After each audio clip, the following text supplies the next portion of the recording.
Lorsqu'il est question d'intelligence artificielle dans le débat public, on a le sentiment que le sujet est binaire. Technophile, technophobe, choisissez votre camp. En tant que philosophe, il me semble beaucoup plus intéressant de poser d'autres questions, à savoir, d'abord, pourquoi diable l'être humain a eu l'idée d'imaginer un outil pareil? Lorsqu'il est apparu dans le monde, l'être humain était peu avantagé par rapport aux autres animaux.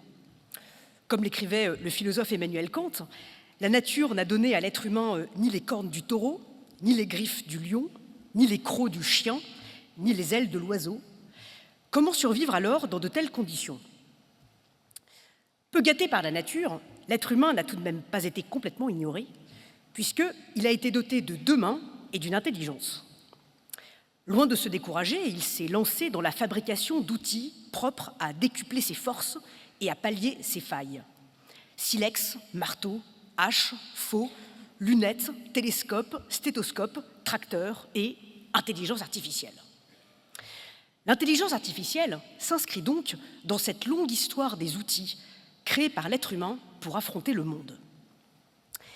Mais nous commettrions une erreur en pensant qu'il s'agit d'un simple outil comme les autres. Et j'aimerais vous rapporter une conversation que j'ai eue avec une dame très âgée dans une maison de retraite. Elle m'a expliqué que ce dont elle souffrait le plus dans sa situation actuelle, c'était le fait de ne pas pouvoir appuyer sur le bouton de la bouilloire le matin pour se préparer son café ou de ne pas pouvoir éplucher ses légumes pour se préparer son repas. Elle avait le sentiment, en déléguant à d'autres ces petites actions du quotidien, de vivre une vie par procuration. Vivre une vie par procuration. Cette expression m'a interpellée, parce qu'il y a 1 milliard de livres sur la vie, sur le sens de la vie.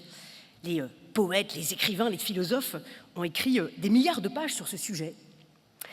Mais je me suis rendu compte en écoutant cette femme très âgée que la vie, c'est une somme de petites choses anodines, peut-être tout simplement le fait de pouvoir appuyer sur le bouton de la bouilloire le matin pour se préparer son café.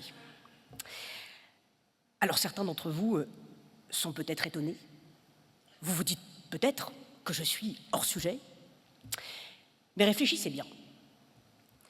Vivre une vie par procuration. N'est-ce pas finalement la question qui nous est posée par l'intelligence artificielle? Nous lui déléguons de plus en plus de choses. Nos notes de frais, le calcul de nos itinéraires, le classement de nos photos, l'apprentissage des langues étrangères. N'avons-nous pas parfois le sentiment de vivre une vie par procuration? Qu'allons-nous décider de lui déléguer ou non? Et nous devons faire attention parce que dans le choix de ce que nous allons décider de lui déléguer ou non, il y a des choses qui peuvent sembler anodines et qui constituent peut-être le sel de notre vie, le sel de nos métiers. Qu'allons-nous décider de lui déléguer ou non? Dans la réponse que nous allons donner à cette question, va se dessiner en creux les êtres humains que nous voulons devenir, mais aussi les professionnels, et en l'occurrence les agriculteurs, que nous voulons devenir. L'intelligence artificielle est peut-être un révélateur d'angle mort, un coup de projecteur jetant une lumière crue sur des questions essentielles que nous avons malheureusement arrêté de nous poser. Qu'est-ce qui fait le médecin? L'établissement d'un diagnostic? La rédaction d'une ordonnance ou la réalisation d'un soin? L'explication de la maladie au patient? De la même manière, qu'est-ce qui fait l'avocat? L'écoute? Le conseil? La plaidoirie? Qu'est-ce qui fait le journaliste? L'idée originale du reportage et sa réalisation? La rédaction d'un article? L'interview des personnes? Qu'est-ce qui fait le philosophe? Le fait de porter une barbe, d'écrire des livres ou la méditation métaphysique? Qu'est-ce qui fait l'agriculteur? Qu'est-ce qui fait fondamentalement l'agriculteur? C'est une question essentielle parce que selon la réponse que nous allons lui apporter, et ce qui est intéressant, c'est que la réponse de l'un ne sera peut-être pas la même que celle de son voisin, selon la réponse que nous allons lui apporter, vont se dessiner des pistes justement pour savoir ce qu'il faudrait lui déléguer ou non. L'intelligence artificielle est une sorte de révélateur chimique qui interroge chaque métier. Et ce faisant, elle interroge aussi nos identités professionnelles. Oui, parce que, nous ne l'oublions pas, nos métiers jouent un rôle déterminant sur notre identité. Et ça, Aristote l'avait écrit bien avant tout le monde, en disant que c'est en forgeant que l'on devient forgeron. Jean-Paul Sartre, des années plus tard, l'a dit lui aussi à sa manière, ce sont nos actes qui nous définissent. Autrement dit, on est ce que l'on fait, on devient ce que l'on fait.